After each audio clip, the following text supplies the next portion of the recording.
Imagine, someone grabs your baby, straps him down to a table, and injects him with a cocaine-based drug, then told you not to worry about the side effects. What would you do? Like, call your attorney? Well, the truth is, something like this happens to about 80% of families just in my hometown, Manhattan, Kansas. The only thing is, most families don't realize it's happening. How? Through epidurals in childbirth. Today, I would like to inform you about the dangers and harmful side effects of epidurals to the baby in childbirth. But before I get started, I need to make a disclaimer. I do understand the appropriate use of epidurals on rare occasions, and I know they are used to help save lives. But what I'm trying to say in this speech is that epidurals are too dangerous to use merely routinely. That said, let's start with my speech. I have 4 questions to ask you today. What is an epidural? How does it get to the baby? What does it do to the baby? And finally, how can we prevent this from happening? So to start off, what is an epidural? Well, an epidural is a pain medication that is put in the space next to your backbone by inserting a needle through the ligament between 2 vertebrae. According to Dr. Sarah Buckley, a family physician in Australia and author of the book Gentle Birth, Gentle Mothering, an epidural is, quote, a combination of local anesthetics, drugs derived from cocaine, and opiate painkillers, drugs similar to morphine, end quote. So your baby is not only getting cocaine, but also opium. Well, you might be saying now, hold on just a minute, epidurals are given to the mother during labor, not the baby. Well, this brings me to my second question, and that is how it reaches the baby. Most people believe that the epidural doesn't reach the baby. Take, for example, this quote from the popular book, What to Expect When You're Expecting. It says, quote, it's also considered safer for your baby than other anesthetics because the epidural is injected directly into your spine, technically the epidural space, meaning it barely reaches the bloodstream, end quote. While I'm sure we would all love to believe this simply is not true. The epidural reaches the baby in 2 ways, through the placenta and the blood-brain barrier. Now, let's review some anatomy here real quick. So during the first 3 months of pregnancy, the baby grows an external organ called the placenta, and this allows things from the mother's blood to pass over through to the baby's blood.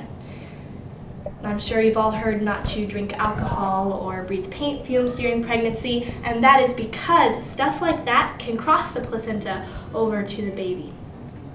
Also, medications taken during pregnancy, including the ones used in epidurals, can also cross the placenta. Fentanyl and bupivacaine are the 2 most commonly used medications in an epidural.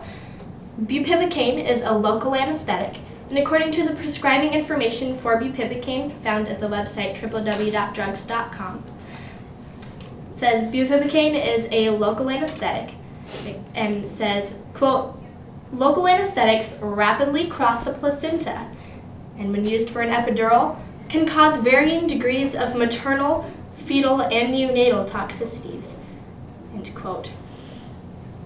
Fentanyl is an opiate narcotic. And there's a study published in 1995 by the Bolliers and clinical anesthesiology, that said when fentanyl is used in an epidural, quote, significant placental transfer does occur, end quote. The second way that the epidural reaches the baby is through the blood-brain barrier. This is a mechanism that prevents some things from getting into the brain from your bloodstream. Now, the fetal blood-brain barrier does not work the same way as the adult's blood-brain barrier, and there are several reasons for this. And there's a study published in the journal Frontiers in Pharmacology in 2011 that said, quote, together these properties may render developing brains more vulnerable to drugs, toxins, pathological conditions, contributing to cerebral damage, and later, neurological conditions, end quote. Now, in addition to that, Janice Chiskos, an RN, said, quote, most narcotic opioids will bind to lipids or fats, so are sequestered in its brain, meaning is not detected in the cord at the birth, so women are often told that it means it did not cross the placenta. All it actually means is that the epidural was not in the cord blood at the time, since it was already passed over to the baby and stored in its brain. Since babies have less body fat than the mother, a greater proportion of the narcotic will be sequestered in its brain. In fact, the fentanyl amount is 5 times greater in the newborn's brain than in the mother's. End quote. So how can we prevent stuff like this from happening? This was my fourth point. My third point. What does an epidural do to a baby? Well, Janice Chiskos summed up the risk to the baby pretty well when she said, quote, "Problems of the newborn associated with epidurals include poor sucking, poor latch, sedation, unresponsive for long periods of time, less alert, poor muscle tone, poor orienting behavior, more tremors and startles at 6 weeks, lower behavioral and recovery for the first 30 days of life, and lower performance on the newborn behavioral assessment scale." End quote. Now, there was a study in Sweden published in 2001 on the topic of breastfeeding. And the summary states, quote, "Analgesia given to the mother may interfere with the newborn's spontaneous breast-seeking and breastfeeding behaviors and increase the newborn's temperature and crying." End quote. Now, how can we prevent stuff like this from happening? This is my fourth point. Well, we're already working on the first and biggest step, and that is getting informed and telling others.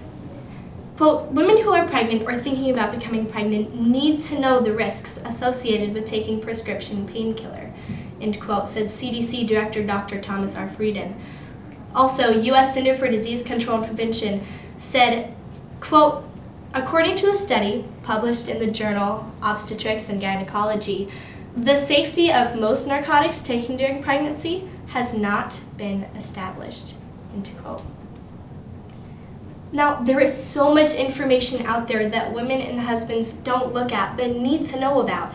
And I haven't even really touched on what the epidural does to the mother.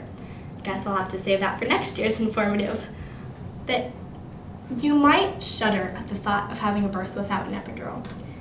But I interviewed a few women, all of whom have had both births with and without one, all of whom have more than 5 children, and they all said they definitely prefer unmedicated childbirth. They also said that the babies they had with no epidurals were stronger and more alert. Good childbirth classes, like the Bradley Method class, are very important if you want to have an unmedicated childbirth. In my family, there are 12 children, and all of us were born without any medications. So it's possible. We need to let people know that it's not impossible. I would suggest starting by reading the books Husband Coached Childbirth and Natural Childbirth, the Bradley Way. And I would like to end with this quote from the book Birth Matters, from a lady who had had a birth or an unmedicated childbirth. She said, quote, "Giving birth was the most empowering moment of my life. People told me it would hurt. People told me it would be hard. But no one told me that I would leave feeling like a superhero. That part was a surprise." Thank you.